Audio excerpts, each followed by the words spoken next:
बहुत समय पहले एक छोटे से गांव में एक नदी बहती थी, जिसे लोग जादुई नदी कहते थे। यह नदी देखने में सामान्य थी, लेकिन कहते थे कि जो भी सच्चे दिल से इसमें सिक्का डालकर मुराद मांगता, उसकी इच्छा जरूर पूरी होती थी। गांव में एक लड़का रहता था, जिसका नाम रोहन था।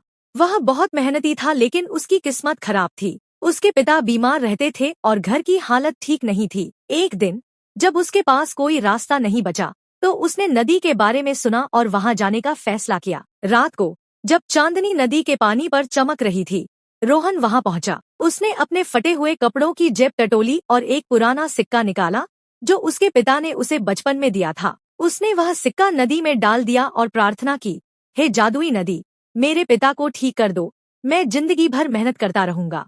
अचानक नदी के पानी में हल्की हलचल हुई और उसमें से एक चमकदार रोशनी निकली। कुछ क्षण बाद सब कुछ सामान्य हो गया। रोहन को लगा कि यह सिर्फ उसका भ्रम था। वह निराश होकर घर चला गया, लेकिन जब उसने दरवाजा खोला तो देखा कि उसके पिता उठकर बैठे थे, स्वस्थ और प्रसन्न। उस दिन से रोहन को विश्वास हो गया कि मेहनत और सच्चे दिल की प्रार्थना कभी व्यर्थ नहीं जाती। उसने गांव में और भी जरूरतमंदों की मदद करने की ठानी। जादुई नदी की कहानी पीढ़ी दर पीढ़ी चलती रही और लोग आज भी वहां सच्चे मन से प्रार्थना करने आते हैं।